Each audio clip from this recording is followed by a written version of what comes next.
I'll give you $1,000. I'm not gonna eat that egg. Why? It's salmonella. Are you crazy? Are you crazy? You think I'm gonna eat that egg? I don't really understand the problem. I love salmon vanilla eggs. I think I've been poisoned by my constituents! Oh my God! Can I offer you a nice egg in this trying time? Hello? Where did Bachelor Nation go? Am I mistaken, or has one of the biggest fan bases in pop culture dwindled big time?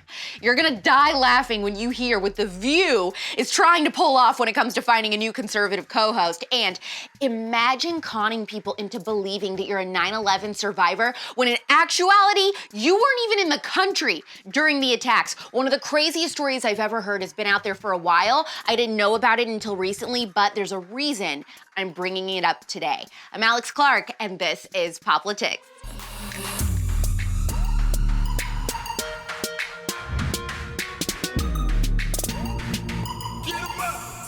I have a little bit of a conspiracy theory about Bachelor Nation. From the bottle or from the cup? From glasses. We can drink from the bottle. Is that okay? Yeah. Okay. I'm not a classy all the time, so There we it's go. fine. All right, show me what you got. All right, I get. Oh! Do you think it's far-fetched for me to think that ABC is paying influencers to say that they're watching it? You know, like paying for followers? I'm gonna make him an offer he can't refuse. I'm just getting weird, phony vibes about the fan base. I went from my entire friend group, coworkers, basically every single young woman my age watching the show, to none of us watching it overnight. And it wasn't something we even talked about or decided together. It wasn't like this, concerted effort. We just got bored. We didn't invite each other over for watch parties anymore. It just ended. Actually, I take that back. There's always one really old lady who still watches. What do you watch, miss? The Bachelorette. Let's get the out of here. The latest season with Clayton Echard debuted last week with 3.8 million total viewers and a 0.9 rating. That is significantly lower than their premiere a year ago, which was 5.2 million viewers and 1.3 rating, and even that was low. Hey, you hurt our feelings. We're a bunch of butthurt dudes who are gonna confront you slightly. Because of this, I'm curious if the Bachelor franchise is maybe seeking out mega influencers to try to pay them off to post about watching the show and generate buzz. You're telling me that out of flipping nowhere, people like Alex Cooper are interviewing Colton Underwood and tweeting that they're watching The Bachelor this season? I don't buy it, Slim. How much are they paying you? This made me laugh out loud. One of the worst shows on TV, The View, is struggling to find a conservative co-host because according to the New York Post, they don't want someone the ladies will hate or who can beat them in a debate. So basically they're looking for a needle in a haystack. It's not fair. It's not fair that this is even something that I think anyone has to go through. Some of the temporary guests they've had on since Meghan McCain dipped have been Condoleezza Rice, who I do like, Carly Fiorina, fraud, Ebony K. Williams, I don't know her, Cameron Eubanks, don't know her, Gretchen Carlson, don't like her, Tara Setmeyer, I don't know her, and former Trump spokeswoman Alyssa Farah. Two names being floated around for possible permanent host positions are Kat Timpf and Barry Weiss. Yeah. Well, I'm just not sure about that right now. It's not that I don't like Kat or Barry. I do, a lot actually. But Kat is a libertarian and Barry is just a classical liberal who believes in free speech and isn't woke. Is it too much to ask to get a true conservative for once who holds their own? You're scaring me. Please. See, this is how the left operates. They scream and cry about how they have the best ideas, right? But when it comes down to it, they don't want to actually talk to any real conservatives because they would expose them as frauds immediately and completely call out their lies. You know who else is guilty of this? Rachel Maddow's producer. They just admitted that they didn't ever want to ask Congressman Madison Cawthorn for comment on anything because they didn't want him to ask to come on the show and potentially beat Rachel in a debate. I mean, look at Rachel. Does she look like she knows what she's talking about? May I make a suggestion for The View? How about Nikki Haley or Liz Cheney? I think you'd all get along fantastic. Birds of a feather flock to vagina. Get out of my vagina! I'm gonna take a gamble and say that the majority of CUTEservatives don't know this story. I never hear people talking about it, and it's been a long time, so maybe people forgot. But I have to tell you about the woman who wasn't there. And I promise, there's a reason I'm bringing this up. Oh, good story time. Have you ever heard of a woman named Tanya Head? She's one of September 11th's most infamous survivors. Her survival story of being in the South Tower and crawling through smoke and flames on the 78th floor was one of the most terrifying accounts people had ever heard. She was one of only 19 people at or above the point of impact to have survived. And even crazier and really sad, her fiance Dave was killed in the North Tower. After 9/11, Tanya Head's story was everywhere. She was interviewed all over the media, invited to speak at colleges, and led tours for the Tribute World Trade Center Visitor Center. She was photographed with Michael Bloomberg, Mayor Rudy Giuliani, and former New York Governor George Pataki. Ultimately, Tanya Head became the president of the World Trade Center Survivors Network. You know, for people who were there that day and then made it out alive. I was flying through the air from the impact. I was just flying. Then I remember the warmth from the explosion. I was smelling my own skin burning. We had all been through horrible things, but Tanya's was just head and shoulders above anything else that any of us had gone through. That day, I didn't just lose Dave, I lost myself.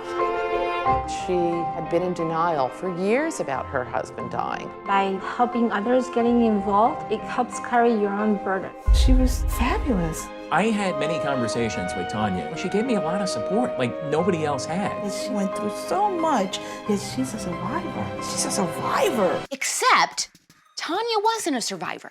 She made the entire thing up. A New York Times reporter was going to do a story on her. She was frantic. My immediate reaction, why are you harassing this woman? She's been through so much. I realized that this wasn't just a piece, this was an investigation. They're asking all these questions, they're fact-checking. The Times keeps calling me, the Times keeps calling. She was no longer even connected to us as friends. She was so caught up in her own mania. I didn't think it was possible. It was a story that pulled you in. I felt mad at myself for even thinking that there was something amiss. Tanya is not who she said she was. I didn't want to hear it. There's nothing that she could ever say that will ever change the pain. This was totally shocking. I want answers. I want to know who she is. I need to find that out. There's a documentary on Amazon Prime called The Woman Who Wasn't There, and I don't know how I never heard about this story, but it's one of the craziest things you will ever try to wrap your mind around. Now, the reason I bring this up is because if you're interested in stuff like this, there's a new documentary that just came out called Misha and the Wolves that people are raving about. I could never make up this plot. If I did, somebody would say this is preposterous. This would not happen. I was so overwhelmed by this story. It's unbelievable. Misha is a Holocaust survivor. She's here to tell her astonishing story. You could have heard a pin drop. When she was only 7 years old, she walked alone through Nazi-occupied countries, across thousands of miles, in search of her deported parents. This story had an amazing twist. I turn around and I see this magnificent animal. I felt no fear.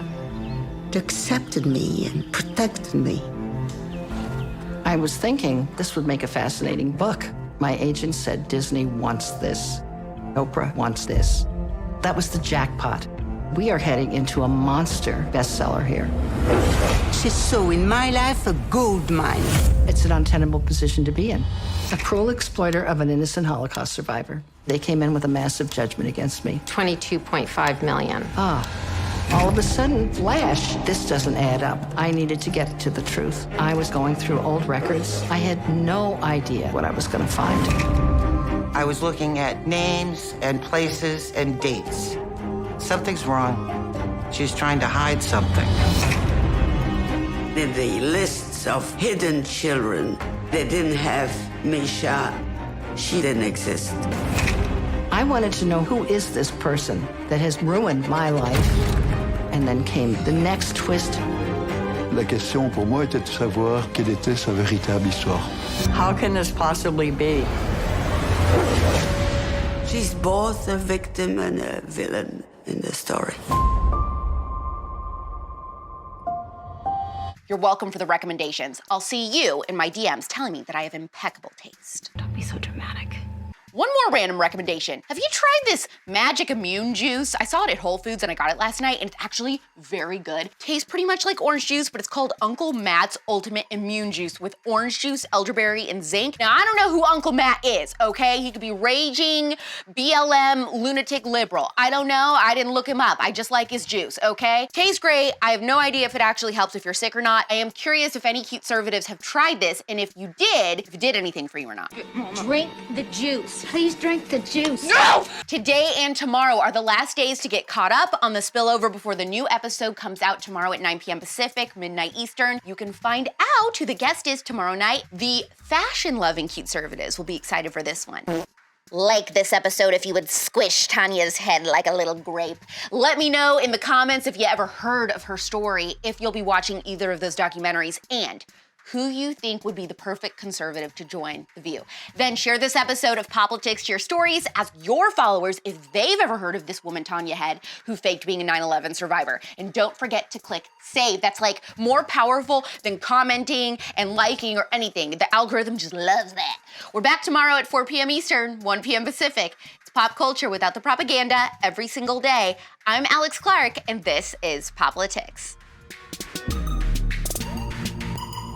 Support POPlitics, the first ever conservative pop culture daily show, by subscribing to our channel, turning on notifications, and of course, hitting the thumbs up. Also, our main home is on Instagram. Seriously, just trust me, that's where the real magic happens. Follow us there at POPlitics.